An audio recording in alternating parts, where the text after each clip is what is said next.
Good morning. Well, can you guess where I am this morning?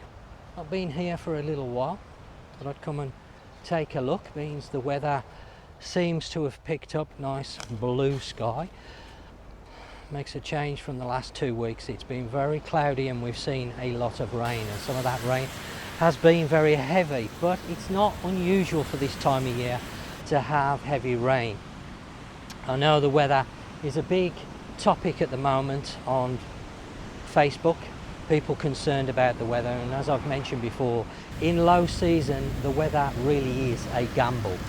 So if you're coming over here during low season, and this runs normally from April to the beginning of December, give or take a little bit, then you've got to expect the weather to be very changeable. It's not to say it's going to rain all the time, because that isn't the case.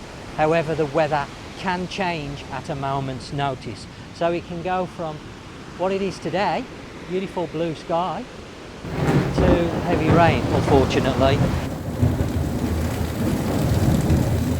So when you are booking your holiday, I know sometimes you have restrictions, but if weather is a big priority for you and your holiday, i.e.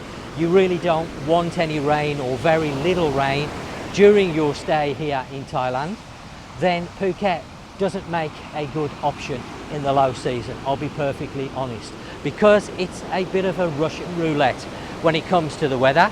You can see red flags out today. Even though it's beautiful blue sky, there's a bit of wind. We have seen a number of storms passing across Phuket the last week. Some of them have been really quite bad. You can see there's a few people on the beach, not many at this end. We're actually at Bang Tao Beach. Well, when I say Bang Tao, this part is classed as Laguna Beach, but it's all one beach. It's all one straight beach. But the areas along the beach do get referred to by different names, and this particular area here, the Movenpick, or Movenpick, however you want to say it, is just over the back there, and this area is classed as the Laguna area going up towards Layan Beach. Again, it's all the same beach. See, lifeguard there. You don't want me to film him, I don't know why. But you can see the red flags are out, and this is something I want to quickly mention again on today's video, because unfortunately the last 2 days we've seen 3 people die here in Phuket, and that is being caused by drowning. Now this is something that happens every year on the island, unfortunately, and needlessly I have to say, because there's the warning. You know, it's very clear, red flags, but people seem to ignore them. I don't know why. It's really like ignoring your house being on fire. That's what you're playing with, really, because these red flags are telling you that it is not wise to go into the sea at the moment. Because not only is it quite rough today, but there are undercurrents in the sea that you can't actually see. And these undercurrents are what will put your life at risk, because they will take hold of you and drag you under, or drag you out to sea, and really you can't do a lot about it. You can't see them, and you won't know they're there until it's too late. Generally on the west coast of Phuket, the undercurrents during the low season can be very, very dangerous, and if you're coming out here, then really you've got to pay attention to these flags in low season. High season isn't a problem. Whoa, whoa, whoa, whoa, whoa. Big waves today. You can see the sea not happy at all today. I certainly wouldn't want to be venturing in there today. That is not a place where I'd want to go. But believe it or not, I've seen people in worse conditions swimming in the sea here. I can't work it out myself. If I'm really honest, I don't know why people do it. And those guys that sit there at the life stations, they have to risk their lives to come in and fetch the silly buggers that take no notice of the red flags. And why they do that is, I just don't know. They are there as a warning to protect you. And if you're going to ignore them, then the consequences could be devastating for your family, for your friends, because you could very quickly lose your life. as we've seen in the last few days. It's a common occurrence over here every year, and the media do their best to warn people not to take unnecessary chances. If you want to swim while you're out here and you're coming during those low season months, then the best thing to do is book a hotel with a really nice swimming pool, because it's a massive gamble to know what the weather's going to be doing and the sea conditions are going to be like in low season. And these flags are there as your reference to tell you that it is not wise to go into the sea. But every year people just ignore them. I don't know why. Maybe they don't understand why they're there. If there's red flags, it basically means danger, and you really are playing with your life to go in there, the sea. I mean, me standing here, I'm looking at the sea. I obviously know that it's not going to be a good place to go swimming, but some people obviously don't always have the right judgment. I don't know why. Not only have you got the weather to deal with, but sea conditions might not be ideal, even if the sun is out and it's blue skies. It's a little bit breezy today. You can probably see it with the flags blowing. So there is a bit of a gust, and Phuket does get quite a bit of wind. Even in high season we have windy days. It is a very windy island. I know a lot of people will say, well, I was there last May, last June, whenever it may have been, and it was beautiful, and it may well have been beautiful, but unfortunately that was last year, not this year, and the weather is not the same from year to year. This May has been very wet indeed, and June up to now, we're now at the 13th of June, has also been very wet this year. You know, last year I don't remember June having as much rain as we've seen up to now, and we're only not quite halfway through the month. So what the rest of the month might be like, I don't know. It could be beautiful. We could have a spell of really nice weather, but then again it could carry on raining. The Met Office picture at the moment is for changeable weather. I think the sea looks beautiful when it's like this with the waves and that. It looks really, really nice. I don't understand why people take such risks on the holiday. You want to come over, you want to have some fun, you want to have a great time, not go back in a wooden box, surely. And by going in the sea in these sort of conditions, you are really taking a gamble.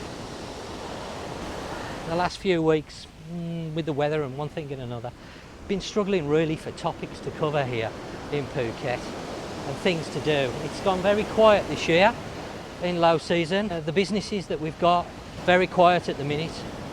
So everything's quieting down quite a bit. It's expected during low season, of course, but some years are worse than others, and this year it has gone very, very quiet. A lot of people saying how quiet it is. We've had a very good high season. Phuket's been very, very busy. Across the island we've seen a lot of tourists, a lot of Russians, a lot of Europeans in general. The island's been busy, but now it has quietened off quite considerably, to be honest. That's funny because when I used to live in the UK, I didn't really live in an area that was close to the ocean. I was probably at best a couple of hours away from the ocean in the UK, and now I'm sort of 10 minutes away from the sea, and I don't that often come to the sea. I don't know why, because when I never lived by the sea, I always said, oh, I'd love to live by the sea and I'd be there every day, but I'm not. Sort of think to myself, you need to go and spend a few hours down at the beach because it's lovely. I've noticed just over the back there they've got a few food stalls now, which they never had before, so if you need a little bit of food and drink, and I think one or two is fine. I mean, I have recently discussed about beach chairs and vendors on the beach here on the island, and I do feel that a few like that and a few beach chairs that I can see there are fine, because I understand that some people want those facilities, and there's nothing wrong with that. I'm not against having facilities on the beach, but it's that fine line, and over here in Thailand they just don't get it right. It's either nothing at all or too much, and it's such a shame. It really does spoil the beaches in some of the areas, because the beaches here in Phuket, we are blessed with some beautiful beaches, there's no doubt about that, especially on the west coast. The east coast of the island, not so much. There's a lot of mangroves over there, areas that are not really that great to go and visit. I am going to try and find one or two spots that I can show you, because there are one or two spots, but they aren't easy to get to. But the west coast really is a beach lover's paradise. There's so many great spots to pick from. I mean, even on a very windy day, I mean, it's a fantastic beach. Yes, the tide's in a little bit, it's making the beach a little bit narrower, but it's still a great place to come with the family or just by yourself, sit, relax and watch the world go by, really. I'd love to hear some feedback from the channel, please, members and subscribers. Give me some thoughts about sort of content you want to see on the channel, because I've done a lot of videos. Don't know whether you've noticed, but coming up to 600 videos, which is a fair amount of videos, and I didn't intend to be heavy on the tourist thing when I started the channel. It's a route that I've gone down because I guess the COVID issue, etc., and I've sort of come away from it a little bit, and you will see some different content on my channel coming over the next weeks and months, as you've probably already seen some of it being introduced, not just everything to do with tourism. So I'd be interested to hear from my current subscriber base. But living here, I've had to change my lifestyle. Obviously, not working in the UK anymore, I don't have that income, and our businesses that me and Nat have got together are very modest, and they only earn a modest income, and that really depends on how busy the businesses are. And as I mentioned earlier, we're quite quiet at the moment, so our income goes down.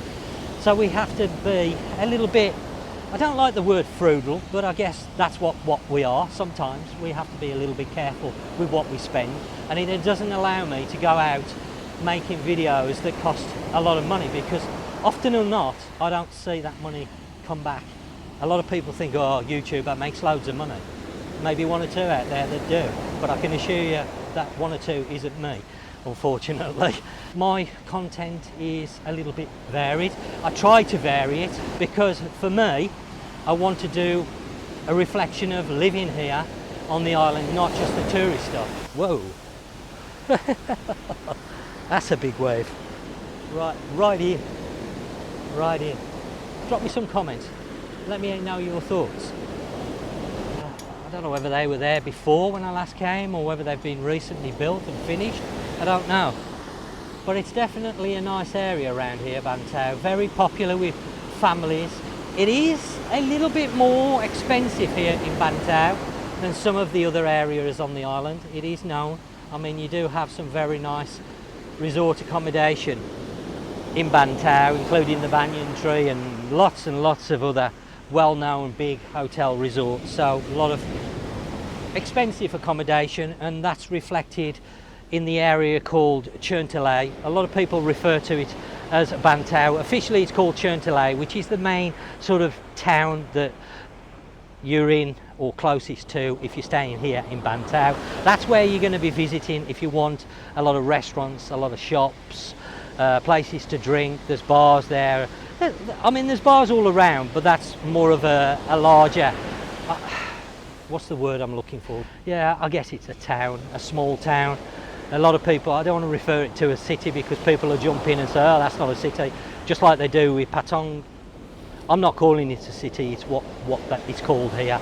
Patong is called Patong City. Whether you agree with that or not is really irrelevant to me. I don't really care. I'm just saying what it is called. You also have the Boat Avenue Market, which a lot of people call the Bang Tao Market, but again, it's not called the Bang Tao Market, even though it's close to Bang Tao. The official name is Boat Avenue Market. Bang Tao does have a few smaller markets, but these are more local markets, not touristy markets. But I try to show you the island as it is, the markets as they are. Sometimes it's nice to get away from the tourist stuff because, of course, if you stay in the tourist areas all the time, you are going to pay more money. Now, that may not bother you because you're on a holiday and you've got plenty of money to spend, and that's fine. There's nothing wrong with that if that's how you want to spend your holiday. But I also want to be able to give you some options that if you are staying in an area that, you know, you want to save a few pennies, then you know where to go. And that's basically what my channel is about, but not just all that all the time.